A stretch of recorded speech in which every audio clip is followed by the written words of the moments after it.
Hello everyone. Hello everyone, welcome to my channel study medic. तो आज का हम करंट अफेयर शुरू करते हैं।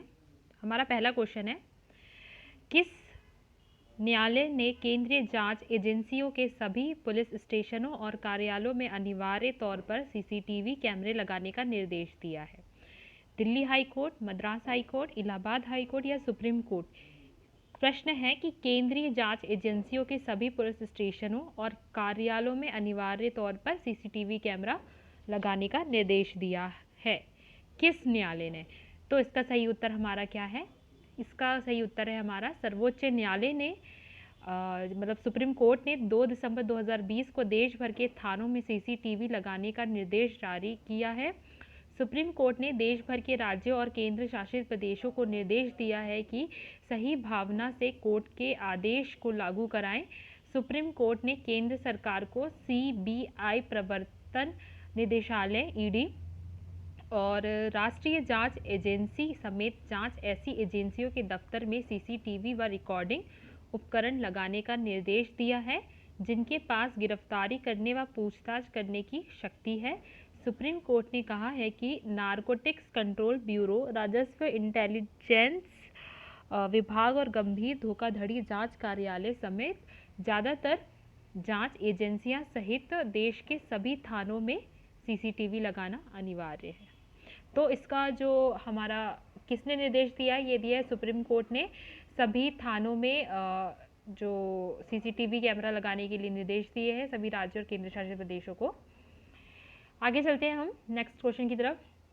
भारत के किस प्रतिष्ठित मसाला ब्रांड के मालिक का 3 दिसंबर 2020 को निधन हो गया है? ये यूजुअली हमारा अभी नेट जो चल रहा है, मतलब अभी ये सोशल मीडिया में भी बहुत सी चीज़ें चल रही हैं कि जो प्रतिष्ठित मसाला ब्रांड के मालिक 3 दिसंबर को 2020 को निधन हो गया है। एवरेस्ट, एमडीएच, एमटीआर या कैच? ये तो इसका आंसर वैसे सबको पता होगा। इसका सही आंसर है एमडीएच। एमडीएच के मालिक महाशय धर्मपाल गुलाटी ने 3 दिसंबर 2000 को निधन हो गया। इससे पहले धर्मपाल गुलाटी कोरोना वायरस से संक्रमित हो चुके थे, पर कोविड को मात देने के बाद 3 दिसंबर को उन्हें दिल का दौरा पड़ा, जिसके बाद उनका निधन हो गया। धर्मपाल गुलाटी दादजी मसाला किंग, किंग ऑफ स्पाइसेस और महाशय जी के नाम से मशहूर थे। उनका मसाले का यह कारोबार धीरे धीरे बहुत फैला और वे अक्सर अपने उत्पादों का ऐड खुद ही करते थे। उन्हें अक्सर टीवी पर अपने मसालों के बारे में बताते देखा जाता है। उन्हें दुनिया का सबसे उम्र दराज एड स्टार माना जाता है। द नेक्स्ट क्वेश्चन इज, किस राज्य की कैबिनेट ने जाति आधारित नामों वाली अब सभी आवासीय कॉलोनियों का नाम बदलने के प्रस्ताव को मंजूरी दी है? कर्नाटक, उत्तर प्रदेश, महाराष्ट्र या बिहार? तो इसका सही उत्तर हमारा क्या है? फिर से क्वेश्चन पढ़ते हैं कि किस राज्य की कैबिनेट ने जाति आधारित नामों वाली सभी आवासीय कॉलोनी का नाम बदलने के प्रस्ताव को मंजूरी दी है? तो इसका सही उत्तर है हमारा महाराष्ट्र। 2 दिसंबर 2020 को महाराष्ट्र कैबिनेट ने जाति के आधार पर सभी आवासीय कॉलोनी के नाम बदलने के प्रस्ताव को मंजूरी दे दी है। इसके साथ ही महाराष्ट्र राज्य में जाति आधारित नामों वाली सभी आवासीय कॉलोनियों जैसे ब्राह्मणवाड़ा, महारवाड़ा, ढोर बस्ती, बौद्धवाड़ा, माली गली और मांगवाड़ा का नाम बदलकर समता नगर, भीमनगर, ज्योति नगर, शाहू नगर और क्रांति नगर कर दिया गया है। महाराष्ट्र सरकार के मुख्यमंत्री के कार्यालय ने यह कहा है कि इन क्षेत्रों का नाम बदलने का निर्णय सामाजिक सौहार्द और राष्ट्रीय एकता को बनाए रखने के लिए किया गया है। द नेक्स्ट क्वेश्चन इज, किस राज्य ने सरकारी योजनाओं के वितरण के लिए द्वारे सरकार कार्यक्रम शुरू किया है? द्वारे सरकार कार्यक्रम किस राज्य ने सरकारी योजनाओं के वितरण के लिए शुरू किया है? असम, पश्चिम बंगाल, बिहार या झारखंड? तो इसका सही उत्तर हमारा क्या है? पश्चिम बंगाल।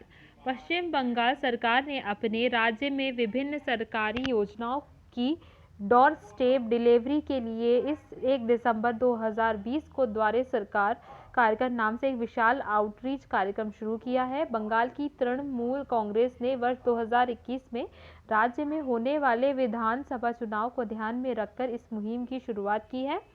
इस कार्यक्रम का प्रमुख उद्देश्य पश्चिम बंगाल की जनता तक 11 सरकारी कल्याण योजनाओं का लाभ पहुंचाना है और बंगाल सरकार का यह कार्यक्रम फिलहाल 30 जनवरी 2021 तक जारी रहेगा। यह कार्यक्रम 4 चरण में संचालित किया जाएगा। इस कार्यक्रम के तहत रोजाना सुबह 10 बजे से शाम 4 बजे तक का काम होगा। तो हमारा नेक्स्ट क्वेश्चन है, किस देश ने अगले 10 वर्षों के लिए बौद्धिक संपदा परीक्षा और संरक्षण पर सहयोग के लिए भारत के साथ एक समझौते पर हस्ताक्षर किया है? अमेरिका, फ्रांस, रूस, जर्मनी। तो इसका सही उत्तर क्या है? इसका सही उत्तर है हमारा अमेरिका।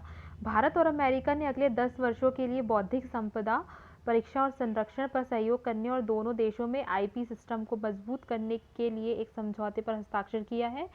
भारत और अमेरिका के बीच इसके पूर्व हस्ताक्षरित समझौता 9 वर्ष पूरे समाप्त हो गया था। इस समझौते के तहत दोनों देश patent, trademark, copyright, industrial design और भौगोलिक संकेत जैसे क्षेत्रों में आने वाले 10 वर्षों तक आईपी अधिकारों को हासिल करने, उन्हें अपने देश में लागू करने और उन अधिकारों का उपयोग कर सकते हैं।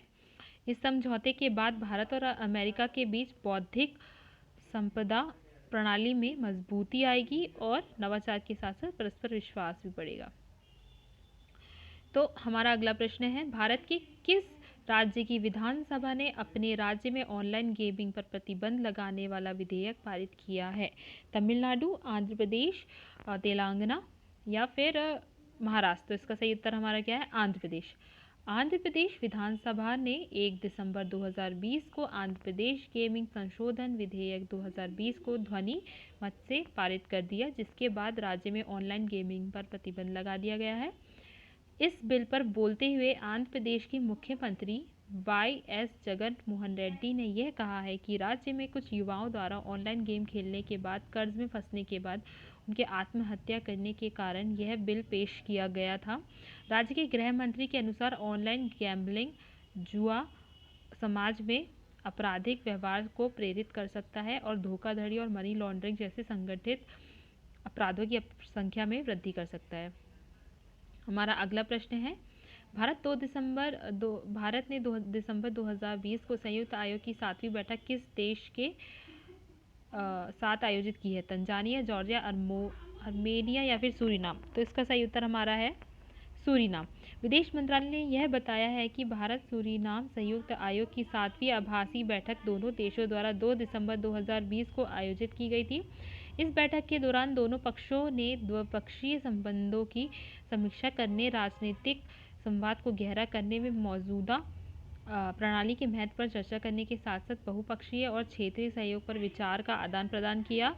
इन दोनों देशों के निजी और सार्वजनिक क्षेत्रों के बीच सहयोग का मजबूत करने के उद्देश्य से भारत सूरीनाम का संयुक्त आयोग वर्ष 1992 में स्थापित किया गया था। सूरीनाम ने संयुक्त राष्ट्र सुरक्षा परिषद में स्थायी सीट के लिए वर्ष 1998 से भारत की उम्मीदवारी का समर्थन किया है। आर्थिक क्षेत्र में इन दोनों देशों के बीच द्विपक्षीय व्यापार कुल $228.49 मिलियन था। तो आज का हमारा लास्ट क्वेश्चन है, आंध्र प्रदेश राज्य का एक्वाकल्चर सेक्टर इस राज्य की अर्थव्यवस्था में लगभग कितने करोड़ रुपए का वार्षिक योगदान देता है? 40,630 करोड़ रुपए, लगभग 60,680 करोड़ रुपए, लगभग 50,660 करोड़ रुपए या फिर 45,353 करोड़ रुपए। तो इसका सही उत्तर हमारा है 50,660 करोड़ रुपए। आंध्र प्रदेश असेंबली ने आंध्र प्रदेश को म्यूनिसिपल लॉज यानी सेकेंड अमेंडमेंट बिल 2020 के साथ 3 अन्य बिलों को ध्वनि मत से पारित कर एक्वाकल्चर सेक्टर को मुख्य रूप से बढ़ावा दिया है, जो राज्य की अर्थव्यवस्था में लगभग 50,660 करोड़ रुपए वार्षिक योगदान देता है। राज्य के मत्स्य पालन मंत्री एस. अप्पाला राजू ने इस बिल के बारे में यह कहा कि एक्वा सेक्टर बिल में मछली फीड और बीज की गुणवत्ता सुनिश्चित करने के लिए एक नियामक प्रणाली को स्थापित करने का प्रावधान था, ताकि किसानों को नुकसान से बचाया जा सके।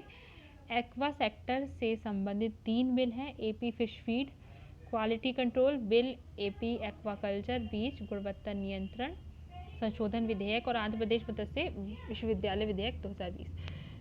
सो आई होप आपको मेरा वीडियो पसंद आया, तो मेरे वीडियो को लाइक शेयर कमेंट करें और मेरे चैनल को सब्सक्राइब करें। Thank you.